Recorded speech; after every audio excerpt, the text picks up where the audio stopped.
I appreciate you asking me to be here. A couple things, I guess, to start off with about my background. I spent 10 years working in the Olympic movement with the good fortune as I was an undergraduate at Drake University studying journalism and public relations to go and work at the U.S. Olympic Committee in Colorado Springs one summer. This is summer of 1990. And kept in touch with them throughout my rest of my undergraduate career, my graduate education there. Worked with them summers of 90, 91, and 92 as they were running Olympic festivals, and then in the 1992 on the as they were getting set to head to Barcelona for the Olympic Games. Um, Jobs in the Olympic movement are similar to jobs in the intercollegiate athletic world in that they're pretty cyclical. So nobody really leaves a job before an Olympic Games. And in 1992, you still had a Winter Games that took place in Albertville and a Summer Games that took place in Barcelona. So there was not a whole lot of job transition, not a lot of openings and things of that nature. At the end of 1992, I was able to slide in as a public relations manager at USA Wrestling. I moved to Colorado Springs, spent 2.5 years working with them, and then had the opportunity to go to Atlanta in May of 95 and spend essentially the next year and a couple of months getting ready for the Atlanta Olympics. Was part of the Atlanta organizing committee, the ACOG there, and my role was to plan media services and facilities at several venues, what we would call the Downtown Olympic Center. So I had the Georgia Dome, the Georgia World Congress Center, the now defunct Omni Coliseum, and those were kind of the hub or the Olympic Center. It's basketball, gymnastics, volleyball, wrestling, team handball, and a host of other sports were contested there. Got out of the Olympic movement then after Atlanta, went into corporate public relations for a little bit, but was hired by my boss from Atlanta. He had elevated one notch in the organizational structure in Salt Lake.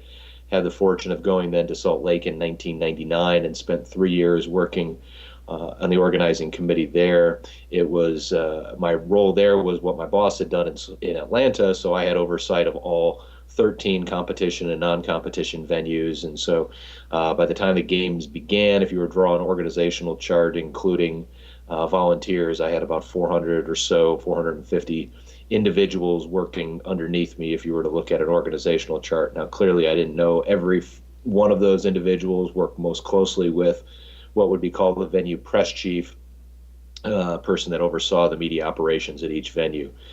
In Salt Lake, we had the opportunity to have several Wichita State students that worked with us at the Utah Olympic Park. Had met Dr. Stolt at a COSIDA conference a few years prior to that, and the folks at Wichita worked a nice little partnership with some alumni in the Salt Lake area, allowed some students from Wichita to stay with them because that was the biggest challenge, would be to get housing for volunteers. And then I was able to help place the students in different functional areas, and I think they had a pretty good experience doing that. So after that, or somewhere along the way in Salt Lake, I decided I didn't want to do that any longer. I wanted to do what I'm doing now, which is as a faculty member. So I tried to figure out how to do that, and moved on to University of Louisville to get my PhD in 2004 after spending 2 years there on Wichita's campus as an instructor, working in the Department of Sport Management. So Wichita's always held a nice place in my memory, as it's a place I got my academic career started. So that's my background. I've been fortunate to work events in 10 different countries, present at the IOC headquarters in Lausanne, Switzerland, present at FIS World Cups, the Skiing Federation, been to Argentina for Pan American Games and so forth. All of that on someone else's dime. So if you ever get a chance to see the world and have somebody else pay for it, I would certainly encourage you to do that. So as I was invited to do this, try to come up with a topic that I thought would be interesting and not just kind of what's like for an Olympic Games, what's it like to work a Summer Games and so forth. I mean, clearly there's some very big differences in the scope of the games. The Summer Games have grown very large. Certainly Rio is having some difficulties if you read the headlines now with the preparation of their venues and their staffing. But one of the things that I wanted to touch on is the fact that no country in the world has hosted the Olympic Games more than the United States. We have hosted 8 different Olympic Games, 4 in the summer and 4 in the winter. So the summer games, 1904 in St. Louis, 1932 Los Angeles, 1984 Los Angeles, and then 1996 Atlanta. The winter games have been in Lake Placid in 1932 and 1980, Squaw Valley, California in 1960, and then, of course, Salt Lake in 2002. The next closest to that is the country of France, which has hosted 5 different games, 3 of those being winter games, actually. The first one in Chamonix in 1924, Grenoble, France in 1968, and Albertville in 1992. But it's interesting that we in the United States have hosted the games 8 times, and there is, I think, the sentiment that we expected the United States to host the games every so often. And so it was with some kind of shock that Chicago was bounced several years ago, 2009, when the IOC was voting as to who would host in 2016. So these Rio games were the ones that Chicago lost out in their bid or their attempt to host the games. And we really haven't put anything forward since then. New York bid to host the 2012 games that ultimately went to London, but we haven't done that. And there are some reasons why that is. And you kind of have to go back and look at the history of the Olympics and the IOC as it has become more commercialized. And so that's kind of what I wanted to just briefly discuss that, and then kind of also give you some thoughts as to why baseball is not in the Olympics. And it's always an interesting topic. Well, gosh, baseball is the national pastime of the United States. How can it not be in the Olympic Games? You know, we have so many international athletes that play Major League Baseball. And so I've got a few thoughts on that. But to understand kind of what happened with the IOC and the United States and the reason that we haven't hosted the games for quite a while, I think you have to look at 2 particular things. The first one goes all the way back to 1985, which is when the IOC began to commercialize the games and began to sell corporate sponsorship. So leading up to the 1984 games in Los Angeles, no other city in the world bid to host the games.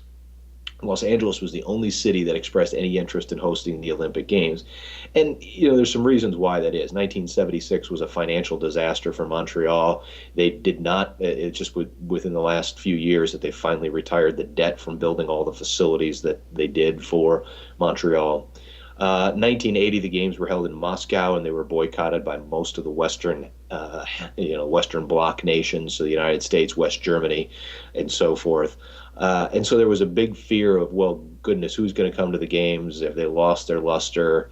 There was all the rumors of doping in the Eastern Bloc countries, East Germany and the Soviets at that time. And so nobody wanted to host it. So Los Angeles hosted, of course, the Soviet Bloc countries, the Soviet Union, East Germany, and so forth, did boycott the games.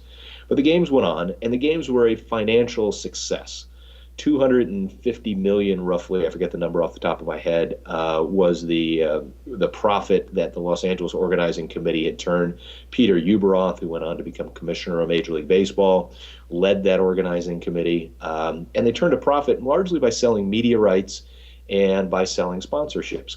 McDonald's got its start there. Kodak was one of the first, not Kodak, Fujifilm, actually, which is part of the reason Kodak then signed on as an Olympic sponsor. But the Los Angeles Organizing Committee had Fujifilm at the time as a corporate sponsor. And so they sold a lot of corporate partnerships to that, kind of very traditional with the U.S. model of sport where you're selling media rights and so forth. So the IOC looked at that, and they didn't get any cut of the profits. And the IOC then said, wait a second, these are our games. We own the rights to these. We award them to a city. We should be the beneficiary of those revenue sources. And so what happens is the IOC and the USOC begin kind of this back and forth. As the IOC signs corporate partners for what is known as their top program, or the Olympic Partner Program, which is still in existence today and goes upwards of $60 to $70 million for a 4-year term. As the IOC began to sell those sponsorships, they targeted primarily U.S. companies. So the IOC would sell it to McDonald's, which is still a top partner today, or Coca-Cola, which is still a top partner today. In laying out the ground rules, the IOC said that national Olympic committees, of which the United States is one, could not sell to rival partners. So McDonald's, by being a partner, had kind of locked up the category of fast food.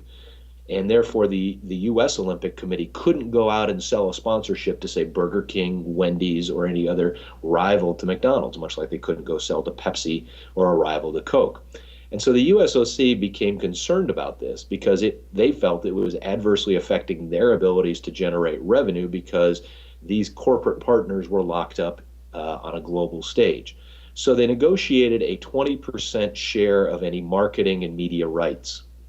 So immediately after a corporate partner paid the IOC, 20% of that would go to the United States Olympic Committee, essentially leaving the IOC with 80% to help stage the games and to distribute worldwide. Well, other nations certainly, of course, began to feel envious of that, and the IOC made a concerted effort in the late 1990s after the Atlanta Games to broaden that and stop selling to mainly U.S.-based companies, and they went after more of a global market, and that's why you see things like Samsung, Atos Origin, and some of these other international companies that have sponsored the Olympic Games recently. So the IOC and the USOC have always kind of done this a little bit in terms of who gets media rights, or excuse me, who gets corporate partnership dollars.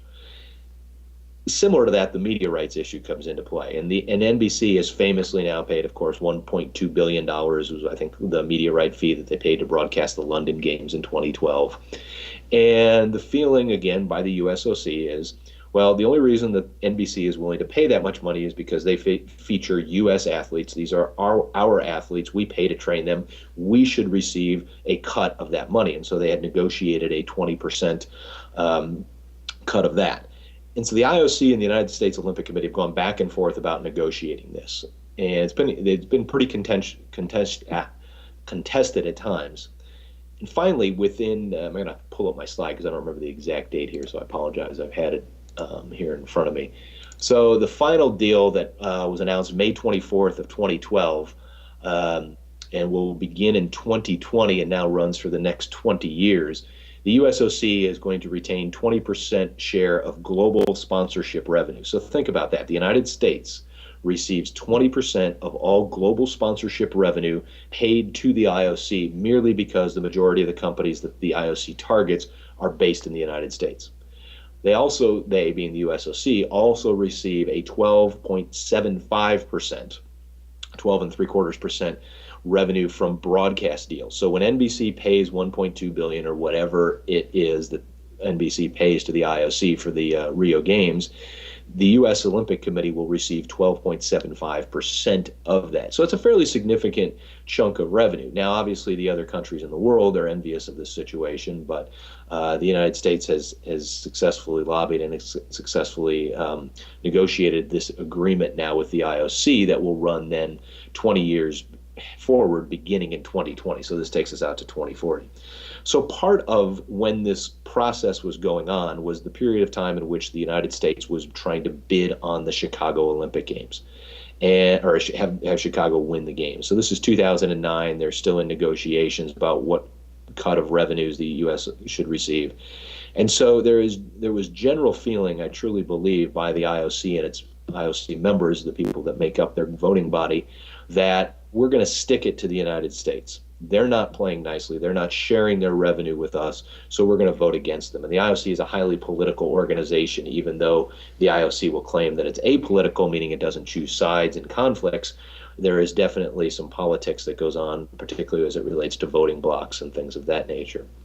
So I would anticipate that as the U.S. Olympic Committee sets its sights now on possibly hosting either a Winter Games in 2022 or a Summer Games in 2024, the next games that are available for bid, that they will advance one city for each of those. The IOC awards those things 7 years in advance, and that is certainly something that I think the U.S. is weighing those things. For 2015, next year, is when the IOC would award the 2022 Winter Games.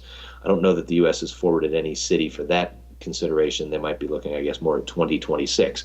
But that will represent a 24-year or at least a 20-plus year drought for the United States to not have an Olympic Games, which the last time they had done that from a Summer Games standpoint was 32 to 84. We went 52 years without hosting an Olympic Games.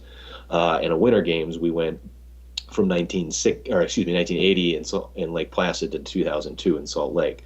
So whereas we had several of them, 80, 84, 96, 2002, so at least in my particular lifetime, the United States has hosted 4 Olympic Games. It is still going to be at least another 10 years or so before one appears on U.S. soil again. And I think it's largely due to the issues of this revenue. I would say an ancillary part of that, of course, is the bid scandal that Salt Lake City was uncovered, in which the organizers of Salt Lake City's bid bribed IOC members, treated them with everything from guns to vacations to reduced tuition for IOC members' sons and daughters to attend universities in the United States. And the IOCs clearly had a very negative experience with that. And so those are the reasons why I had two questions that I was asking or trying to answer for you with this presentation. The first one was, when will the U.S. host another Olympic Games? I think it'll happen sometime, either 2024 or 2026. The U.S. is too important of a market for the IOC globally to not have a Games here. And at some point in time, NBC is going to get fed up with having to run things plausibly live, and the NBC is going to say, look, give us a Games in the Western Hemisphere, give us a Games in the United States.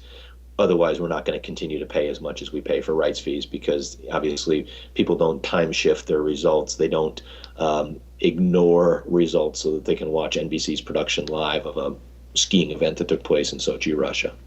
So that's the first one. The second one is, why isn't baseball in the Olympics? And again, I think it comes down to politics and the makeup of the IOC. So you think about life in the United States, and you think baseball fields are on every corner, they're in every town, they're in every Chevrolet ad and things of that nature. So we grow up with baseball as being part of our fabric.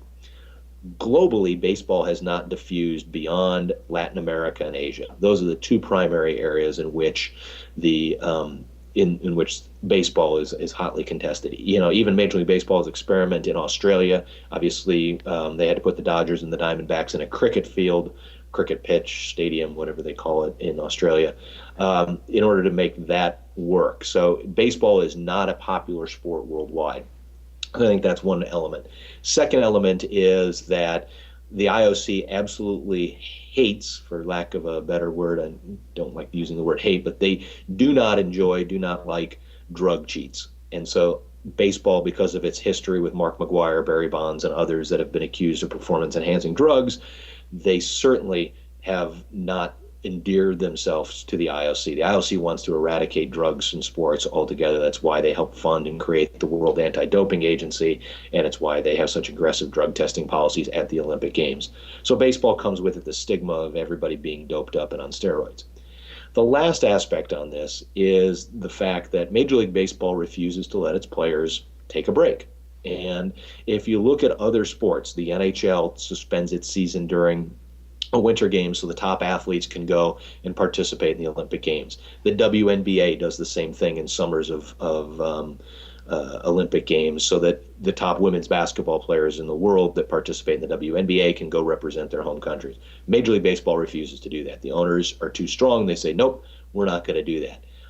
As a result, Major League Baseball, in conjunction with the International Federation, started the World Baseball Classic, which they contest every few years during the spring training period of time. But even that's not without controversy. As the professors there know, I'm a diehard Dodger fan, and we were certainly upset last year that Hanley Ramirez tore thumb ligaments playing in the World Baseball Classic and was out for the first 2 months of the season. And so you do see injuries, and that's the biggest risk, and that's the biggest reason that the owners do not want that to happen.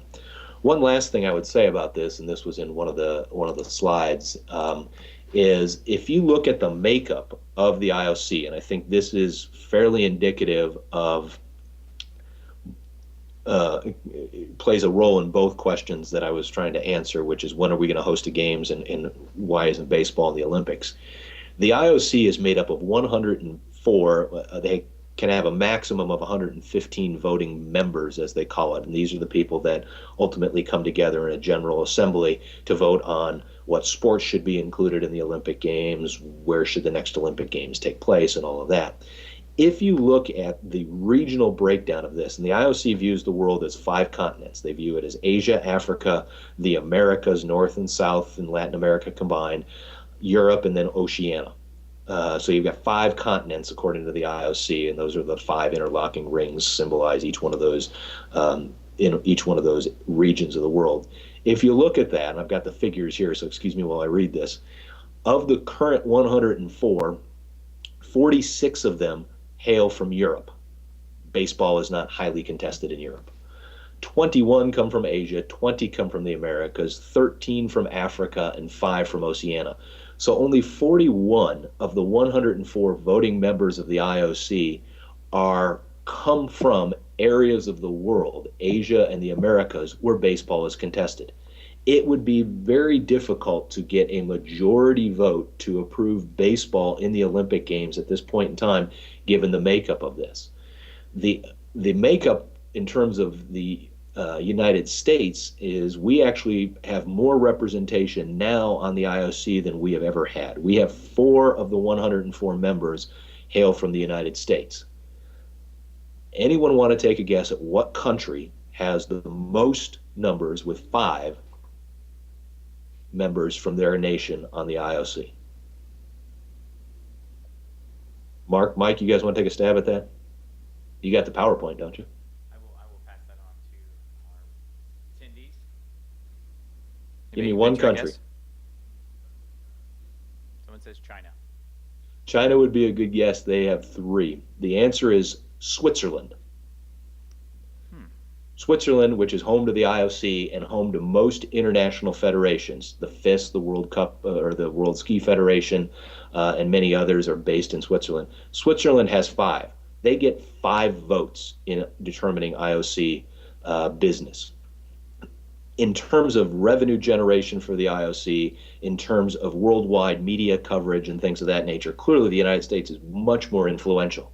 But we have historically only had 3 IOC members, James Easton, Anita de France, and Angela Ruggiero. And then this past year, they voted Larry Probst, who's the chairman and chief executive of the USOC. They voted him onto the IOC board.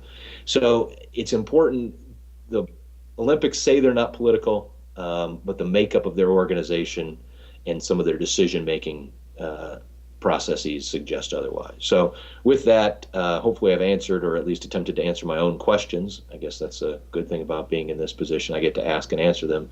I'm happy to answer any questions that anybody there might have or any comments that somebody would like to offer. Thank you, Steve. We appreciate it. Any questions? I have a few questions. Hold on a second. All right. Yep.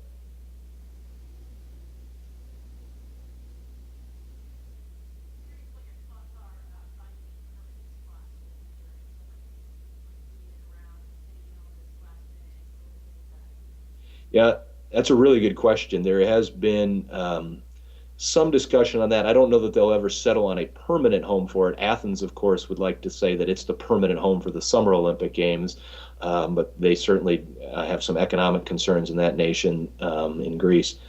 The I certainly think that the days of having the Winter Olympic Games in sleepy little mountain towns like Innsbruck, Austria, Grenoble, France, St. Moritz, Switzerland, those days are long gone. Lake Placid could never host a Winter Games, even though they've done it twice. They could not do it. Squaw Valley, even if you went all the way down to Reno, I still don't think they have the infrastructure to host those. So really, the number of available cities for a Winter Games certainly has been reduced, and you could even argue that Sochi, Russia, was nowhere close to a Winter Olympic destination, based on the weather that they experienced down along the Black Sea there. The Summer Games, as long as they keep adding sports and the things become bigger and bigger, they do really kind of price themselves out of cities that could host that, and so there are fewer and fewer places, I think, that can host Summer Olympic Games. You're really looking at major cities. I mean, the United States, we joke here, I don't know if you guys pick up on any of this, there's a large city kind of geographically located between Wichita and Fayetteville, Arkansas here, Tulsa, Oklahoma, and there's jokingly been a bid for interest on the part of Tulsa, Oklahoma to host the Olympic Games, and there's no way in the world that the IOC is going to go to Tulsa, Oklahoma. They don't have the infrastructure to do that. I don't know that I'm in favor of having a permanent site for the Olympic Games. I think it would be best to have them rotate around, at least regionally, maybe, one city in every region of the world. Rio will be the first time they've been held in South America. They've never been held in Africa. The FIFA put the World Cup in South Africa in 2010. So the next destination perhaps for the IOC to go for a Summer Games might be Africa.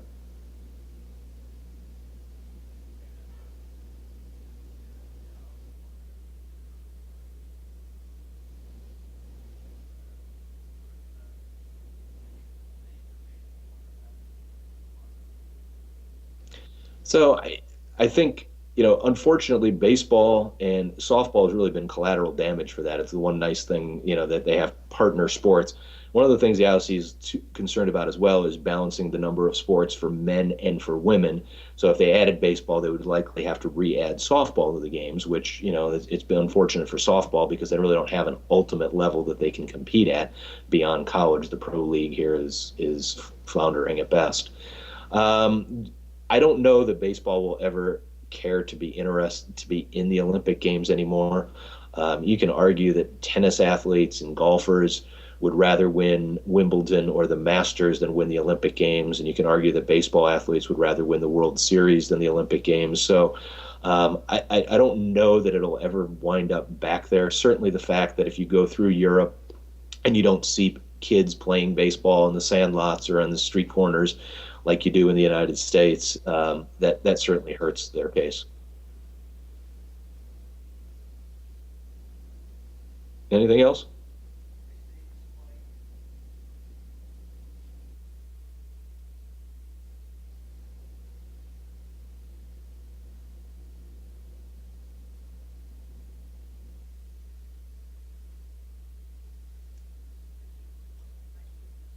Hey, thank you for having me.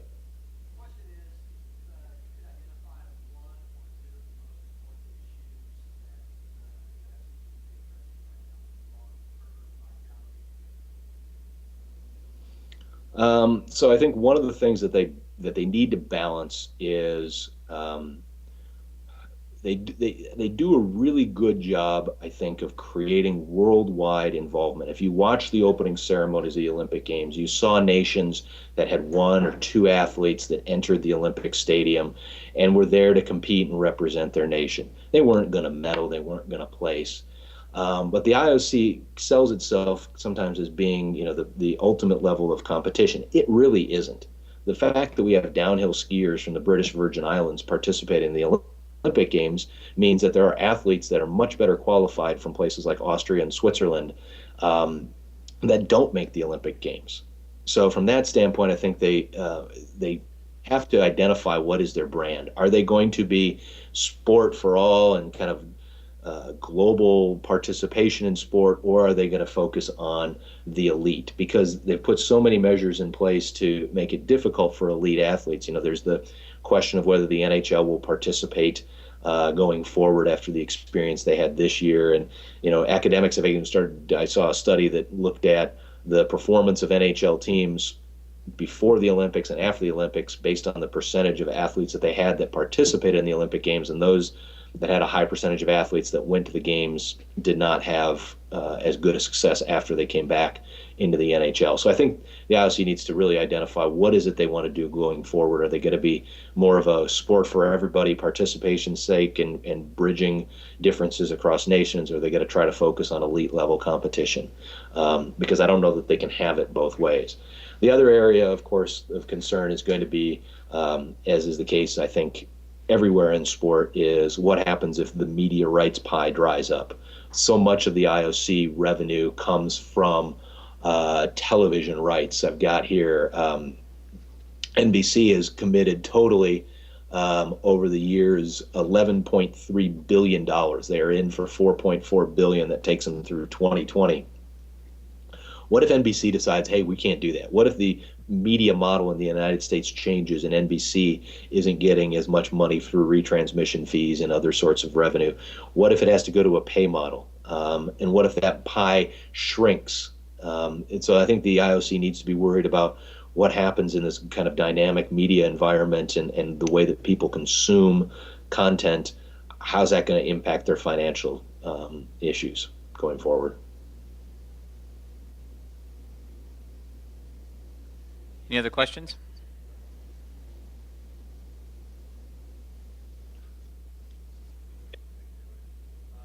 Nick, why can't I see you, Nick? Hey.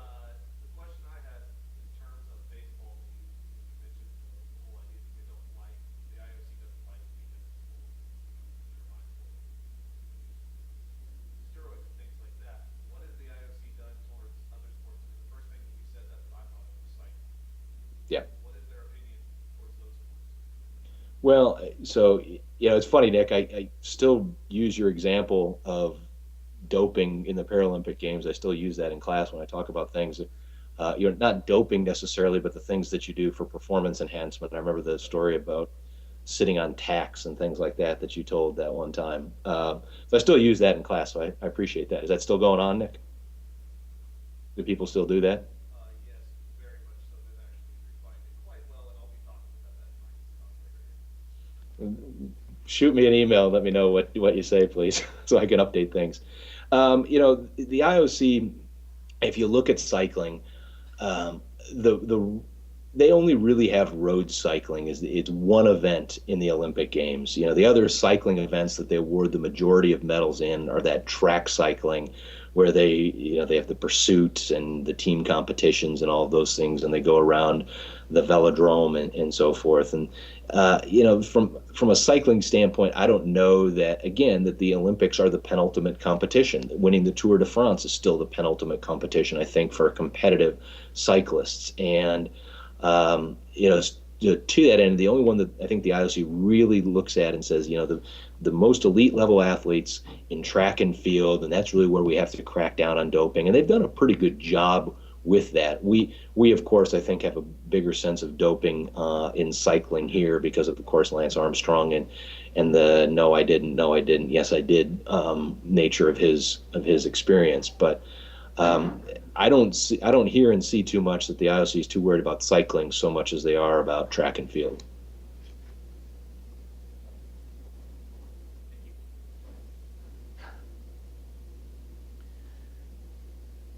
Let's put our hands together one more time for Dr. Steve Ditmore.